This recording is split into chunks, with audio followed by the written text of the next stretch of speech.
بسم اللہ الرحمن الرحیم۔ ملفوظات حضرت مسیح موعود 21 اگست 1904۔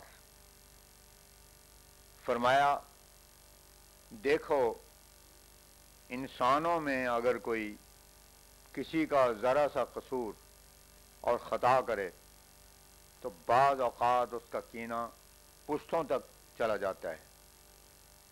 وہ شخص نسلاً بعد نسلاً تلاش حریف میں رہتا ہے کہ موقع ملے تو بدلہ لیا جاوے، لیکن اللہ تعالیٰ بہت ہی رحیم و کریم ہے، انسان کی طرح سخت دل نہیں جو ایک گناہ کے بدلے میں کئی نسلوں تک پیچھا نہیں چھوڑتا اور تباہ کرنا چاہتا ہے، مگر وہ رحیم کریم خدا 70 برس کے گناہوں کو ایک کلمے سے ایک لہجے میں بخش دیتا ہے۔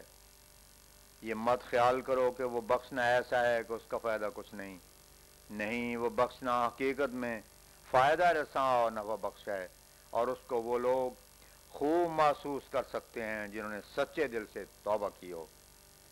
بہت سے لوگ اس امر سے غافل ہیں کہ انسان پر جو بلائیں آتی ہیں وہ بلا وجہ یوں ہی آ جاتی ہیں، یا ان کے نزول کو انسان کے اعمال سے کوئی تعلق نہیں ہے۔ ایسا خیال بالکل غلط ہے۔ یہ خوب یاد رکھو کہ ہر بلا جو اس زندگی میں آتی ہے یا جو مرنے کے بعد آئے گی، جس کا ہمیں یقین ہے، اس کی اصل جڑ گناہ ہی ہے، کیونکہ گناہ کی حالت میں انسان اپنے آپ کو ان انوار اور فیوز سے جو خدا تعالیٰ کی طرف سے آتے ہیں پرے ہٹا دیتا ہے، اور اس اصل مرکز سے جو حقیقی راحت کا مرکز ہے ہٹ جاتا ہے۔ اس لیے تکلیف کا آنا اس حالت میں اس پر ضروری ہے۔ یہ ہم تسلیم کرتے ہیں کہ انبیاء اور راست بازوں پر بھی بعض اوقات بلائیں آ جاتی ہیں اور مصائب اور شدائد میں ڈالے جاتے ہیں، لیکن یہ گمان کرنا کہ وہ مصائب اور بلائیں کسی گناہ کی وجہ سے آتی ہیں خطرناک غلطی اور گناہ ہے۔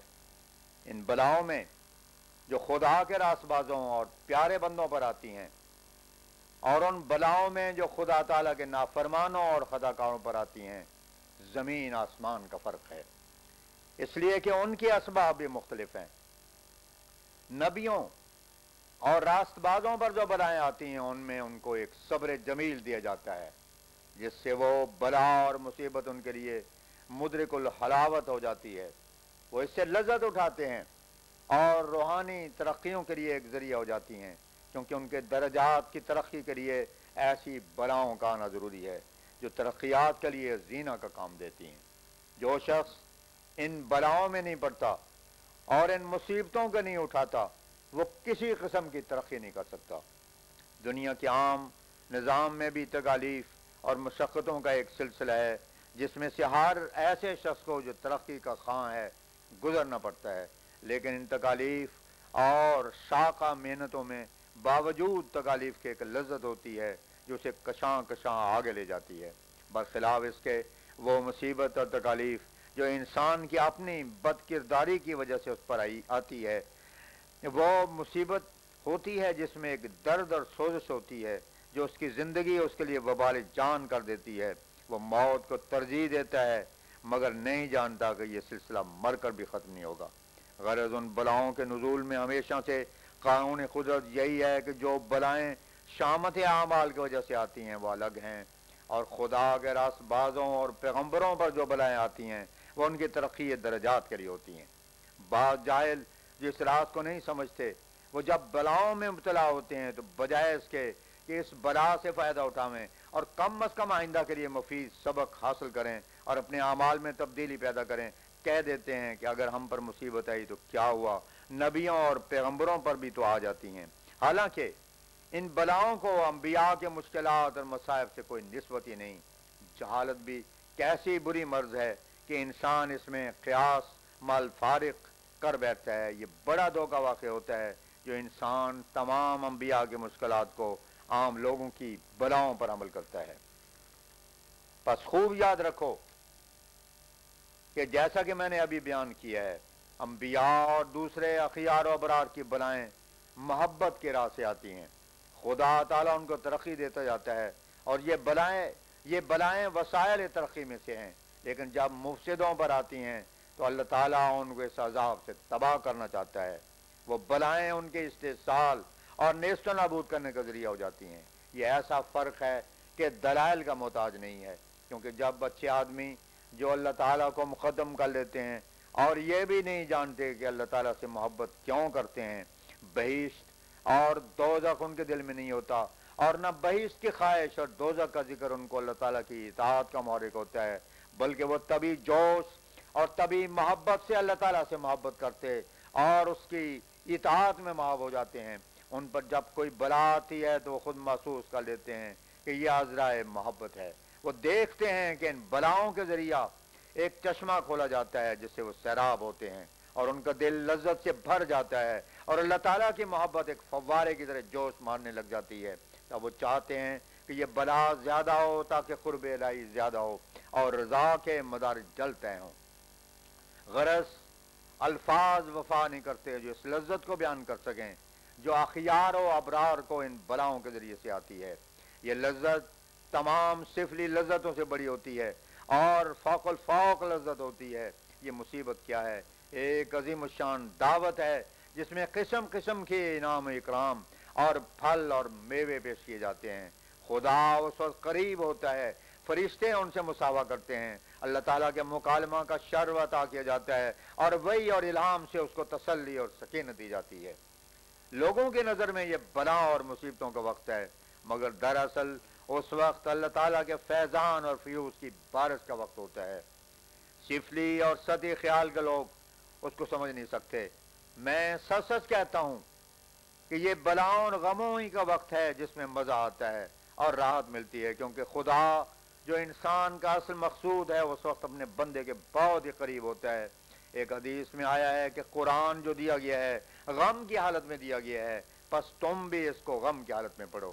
غرض میں کہاں تک بیان کروں کہ ان بلاؤں میں کیا لذت اور مزہ ہوتا ہے، اور عاشق صادق کہاں تک ان سے محفوظ ہوتا ہے۔ مختصر طور پر یاد رکھو کہ ان بلاؤں کا پھل اور نتیجہ جو ابرار اور اخیار پر آتی ہیں جنت اور ترقی درجات ہے، اور وہ بلائیں اور غم جو مفسدوں اور شریروں پر آتے ہیں ان کی وجہ شامت اعمال اور تاریک زندگی ہے، اس کا نتیجہ جہنم اور عذاب الہی ہے۔ پر جو شخص آگ کے پاس جاتا ہے ضرور ہے کہ وہ اس کی سوزش سے حصہ لے اور اسے محسوس کرے اور اسے دکھ پہنچے، لیکن جو ایک باغ میں جاتا ہے یقینی امر ہے کہ اس کے پھلوں اور پھولوں کی خوشبو سے اور اس خوبصورت نظارے کے مشاہدہ سے لذت پاوے۔ اب واضح رہے کہ جس حال میں وہ بلائیں جو شامت اعمال کی وجہ سے آتی ہیں اور جن کا نتیجہ جہنمی زندگی اور عذاب الہی ہے، ان بلاؤں سے جو ترقی درجات کے طور پر اخیار و ابرار کو آتی ہیں الگ ہیں۔ کیا کوئی ایسی صورت بھی ہے جو انسان اس عذاب سے نجات پاوے؟ ہاں، اس عذاب اور دکھ سے رہائی کے بجز اس کی اور کوئی تجویز اور علاج نہیں ہے کہ انسان سچے دل سے توبہ کرے۔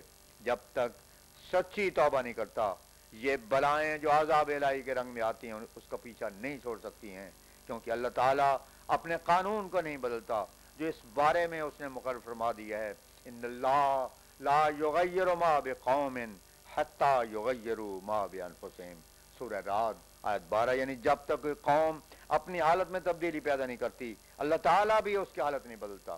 اللہ تعالیٰ ایک تبدیلی چاہتا ہے اور وہ پاکیزہ تبدیلی ہے۔ جب تک وہ تبدیلی نہ ہو عذاب الہی سے رستگاری اور مخلصی نہیں ملتی۔ یہ اللہ تعالیٰ کے قانون اور سنت ہے، اس میں کسی قسم کی تبدیلی نہیں ہوتی، کیونکہ اللہ تعالیٰ نے ہی فیصلہ کر دیا ہے۔ وَلَن تَجِدَ لِسُنَّتِ اللَّهِ تَبْدِيلًا، الاحزاب آیت 63۔ سنت اللہ میں کوئی تبدیلی نہیں ہوتی۔ پس جو شخص چاہتا ہے کہ آسمان میں اس کے لیے تبدیلی ہو، یعنی وہ ان عذابوں اور دکھوں سے رہائی پائے جو شامت اعمال نے اس کے لیے تیار کیے ہیں، اس کا پہلا فرض یہ ہے کہ وہ اپنے اندر تبدیلی کرے۔ جب وہ خود تبدیلی کر لیتا ہے تو اللہ تعالیٰ اپنے وعدے کے موافق جو اس نے ان اللہ لا یغیر ما بقوم حتی یغیروا ما بانفسہم میں کیا ہے، اس کے عذاب اور دکھ کو بدلا دیتا ہے اور دکھ کو سکھ سے تبدیل کر دیتا ہے۔ جب انسان کے اندر تبدیلی کرتا ہے تو اس کے لیے ضروری نہیں ہے کہ وہ لوگوں کو بھی دکھاتا پھرے۔ وہ رحیم کریم خدا جو دلوں کا مالک ہے اس کی تبدیلی کو دیکھ لیتا ہے کہ یہ پہلا انسان نہیں ہے، اس لیے وہ اس پر فضل کرتا ہے۔